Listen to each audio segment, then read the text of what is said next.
Ousar e saber. Sejam bem-vindos ao canal Saber Filosofando. Eu sou o professor Xavier e na aula de hoje nós iremos estudar o conceito de niilismo. Esse conceito é muito importante para o nosso estudo de filosofia e também para os nossos estudos do Enem. Haja vista que é um conceito bem recorrente nas provas. O filósofo que trago para que nós venhamos pensar a ideia do niilismo é o filósofo alemão Nietzsche. Nietzsche nasceu em 1844 e faleceu em 1900.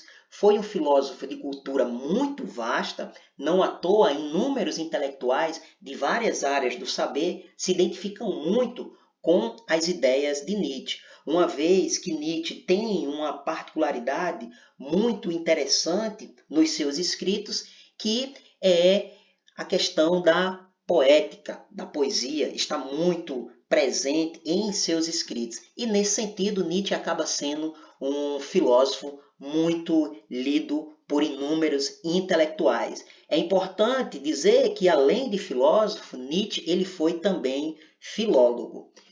Quando Nietzsche se debruçou na segunda metade do século XIX, ele conseguiu detectar que o niilismo estava bastante presente em seu tempo. Niilismo é uma expressão que vem do latim nihil, que tem como significado nulidade, nada. Niilismo é basicamente a ideia de que os valores superiores eles caem por terra, depreciam-se, eles perdem a razão. Entenda aqui como valor superior tudo aquilo que o indivíduo atribui um significado gigantesco. Nesse sentido, partindo dessa ideia, nós iremos entender aqui como o niilismo ele acaba se manifestando na sociedade e criando formas, que foi isso que Nietzsche identificou na sociedade de sua época. Um dos niilismos que Nietzsche percebeu que estava presente em meio à sociedade foi o niilismo negativo. O niilismo negativo nada mais é do que a ideia de que o indivíduo ele nega a vida terrena em detrimento da vida divina. Ele acaba enxergando nessa vida divina um valor supremo. Não à toa que o niilismo negativo é considerado como desvalorização da vida terrena em detrimento dos valores superiores instaurados pela criação do Deus cristão. Outro niilismo que Nietzsche percebeu que estava presente em sua época foi o niilismo reativo. O niilismo reativo está ligado à ideia de que o indivíduo já não acredita mais no saber teológico como sendo um saber absoluto, já não enxerga mais Deus como sendo algo absoluto e significativo para a resolução dos seus problemas, e nesse sentido, o nihilista reativo acaba colocando no lugar de Deus a própria ciência. Ou seja, já não é mais Deus que irá resolver e solucionar todos os seus problemas, e sim o saber científico. Não à toa, niilismo reativo é a reação aos valores superiores instaurados pela criação do Deus cristão em detrimento da ciência. Outro niilismo que Nietzsche percebeu em sua época foi o niilismo passivo. Ou seja, o niilismo passivo está ligado à ideia de que o indivíduo já não vê mais no valor divino, nem mais no valor científico, saberes importantes que pudessem contribuir para o bem da humanidade, ou mais precisamente dizendo, um aperfeiçoamento do homem. Não à toa, niilismo passivo é a perda da crença em um aperfeiçoamento do homem no sentido de um progresso da humanidade. O niilista passivo, nesse sentido, ele acaba se tornando pessimista. E quando ele se torna pessimista, ele já não entende mais nem a ciência como um saber que poderia dar inestimada contribuição para respostas inúmeras que estivesse, por exemplo, presente em sua época, nem muito menos o saber teológico. E nesse sentido, o niilista passivo, ele acaba se tornando pessimista, acaba se tornando depressivo e já não encontra mais sentido para a própria vida. É importante com que saibamos que quando Nietzsche ele identifica essas espécies de niilismo em sua época, ele acaba fazendo uma crítica a essas três formas de niilismo, uma vez que ambos os niilismos eles desvalorizavam a vida. O niilismo negativo desvalorizava a vida em detrimento de uma outra vida.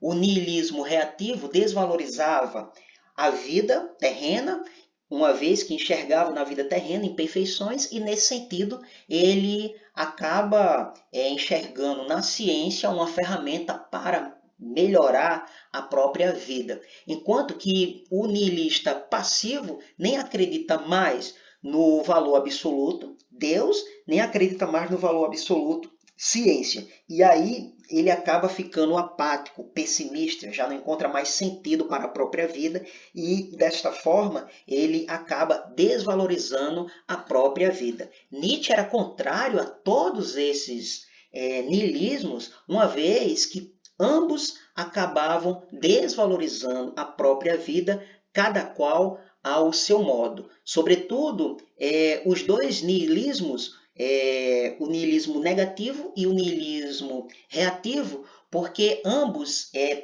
estavam recheados de um instinto de verdade. E quando Nietzsche identificava isso, Nietzsche enxergava que esse tipo de pensamento ele era nocivo para o próprio homem, porque desta forma acabava interferindo na própria vida, na própria realidade, porque Nietzsche enxergava a vida como uma dicotomia. A vida é uma complexidade e cabe ao ser humano entender que a vida é perpassada por sombra e luz, agonia e êxtase, gravidade e leveza, ou seja, a vida ela é como ela se apresenta. E nesse sentido, Nietzsche não tem como objetivo desqualificar a vida por conta dessa complexidade que é a própria vida. Pelo contrário, Nietzsche entende que a vida ela tem que ser valorizada, a vida ela tem que ser afirmada em sua plenitude.